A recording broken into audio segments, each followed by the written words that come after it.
Viva Voz, com Vera Magalhães.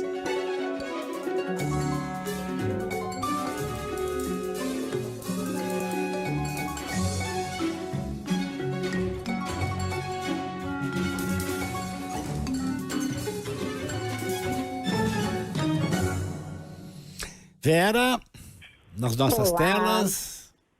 Boa tarde, Sardenberg. Boa tarde, Leandro. Todo mundo que nos ouve e nos assiste. Boa tarde, Vera. Bom, Vera, segue aí essa situação aí envolvendo Lula, Banco Central e agora Lula e Haddad. E o PT de modo geral, né?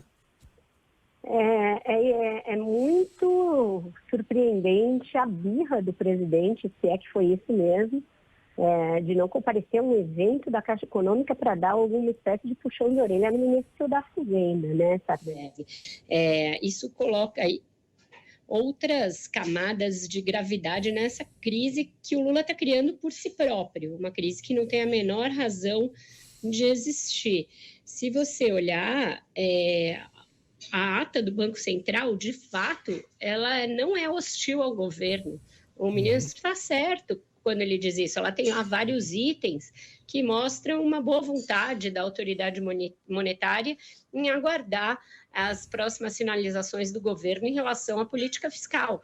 Mas só não sentiu que havia clima para baixar os juros agora, porque ainda tem uma possibilidade de não se cumprir a meta de inflação lá na frente. O Lula está colocando muitos carros na frente dos bois, enfileirando uma série de discussões que é muito complexa. Se você imaginar que ele vai querer propor, ao mesmo tempo, um novo marco fiscal, uma nova política para meta de inflação, uma nova taxa de juros para o BNDES e, quiçá, colocar em discussão a autonomia do Banco Central, é imaginar que o presidente escolheu riscar um fósforo e jogar no paiol e deixar todo mundo ficar em pânico, os agentes econômicos ficarem em pânico. Isso não ajuda o crescimento que ele diz querer induzir e não ajuda a redução da taxa de juros, pelo contrário, faz com que se tenha de puxar um freio de mão e manter os juros elevados, porque num ambiente como esse, em que você coloca em discussão todos os marcos, todas as balizas de ancoragem da economia de uma vez só, não tem ambiente econômico que prevaleça e que sossegue. Você lembra que no início do governo eu falei que eu achava que o mercado estava excessivamente cauteloso, excessivamente nervoso, porque eu via no ministro uma tendência apaziguadora, que ele parece manter. Mas quando o próprio presidente da República estressa o ambiente e ainda fica bravinho porque o ministro está sendo apaziguador, aí realmente a gente não tem como condenar se o mercado adotar uma postura reativa e ficar realmente em posição de desconfiança em relação ao governo. Agora, Vera, para acrescentar mais fogo nessa história, a Gleisi Hoffmann, primeiro, e depois o Boulos, hoje, eles classificam o Banco Central como a última trincheira do bolsonarismo. E aí a coisa fica impossível de resolver, né? Quer dizer, aí a única solução do ponto de vista do governo seria derrubar o cara, né? O presidente do Banco Central, Roberto Campos Neto. E eu vi que esses incendiários já estão buscando meios para isso, né? Hoje tem notas nos jornais nessa linha, dizendo que se estourar a meta de inflação, ele poderia cair, poderia ser exonerado com uma justificativa, mesmo sem precisar rever a autonomia do BC.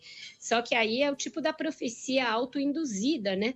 Porque você bombardeia os mecanismos de política monetária, você incendeia o ambiente, você explode qualquer baliza fiscal, portanto, impede o cumprimento da meta de inflação, e aí usa isso como justificativa para tirar o presidente do BC. Olha, eu acho que a autonomia do BC como um conceito não deveria nem estar em discussão, até porque ela valerá para que, num eventual futuro em que o Lula ou não seja reeleito, ou seja eleito alguém de oposição ao governo de hoje, também o presidente do Banco Central nomeado no futuro seja mantido e não haja um cavalo de pau na política. Acho absolutamente injusto a Gleisi e o Boulos falarem isso, não porque a gente morra de amores pelo Roberto Campos Neto, nada disso, mas imaginemos, Sartenberg, que o BC não tivesse autonomia no ano passado e o Bolsonaro, como estava disposto a fazer tudo para se reeleger. O que ele teria feito artificialmente com a taxa de juros, pressionando o Banco Central para ter mais chances de se eleger? Então, é um discurso que não para em pé, é um discurso que pode valer para palanque e para corporações e para torcidas organizadas, mas que para a economia, que parece ser o que o Haddad está preocupado, só atrapalha e não constrói nada. Dilma Rousseff também impôs uma taxa de juros ao Banco Central, né? Exato, e a gente lembra o que aconteceu, a inflação explodiu, e aí a taxa de juros teve que começar a ser aumentada loucamente, freneticamente, para fazer esse descontrole inflacionário, né? Exatamente, ela acabou entregando com uma taxa de juros muito alta. Agora, só para esclarecer, Vera, o presidente do Banco Central, no regime atual de autonomia, ele é indicado pelo presidente da República e aprovado, sabatinado e aprovado pelo Senado. Inversamente, para ser demitido por desempenho insuficiente, o presidente da República, o Lula, teria que mandar um pedido de demissão do presidente do Banco Central para o Senado, e o Senado tem que aprovar essa demissão do presidente do Banco Central. É uma coisa complicada e que vai levar tempo e vai colocar mais tensão nos meios econômicos, né? E mais tensão no Congresso, né? Com uma oposição que não é pequena, principalmente no Senado. Se você imaginar que o governo já tem problemas de sobra e vai gastar energia com uma campanha como essa, quase uma outra eleição da mesa, porque aí você tem que ficar convencendo os senadores a aceitar algo como isso, você vê o despropósito de uma ideia dessa natureza. Ana Magalhães, muitíssimo obrigado, Vera. Esse assunto vai continuar na pauta com certeza. Voltaremos. Até mais. Até amanhã. Voltaremos com certeza, Sartenberg. Até amanhã. Tchau, tchau.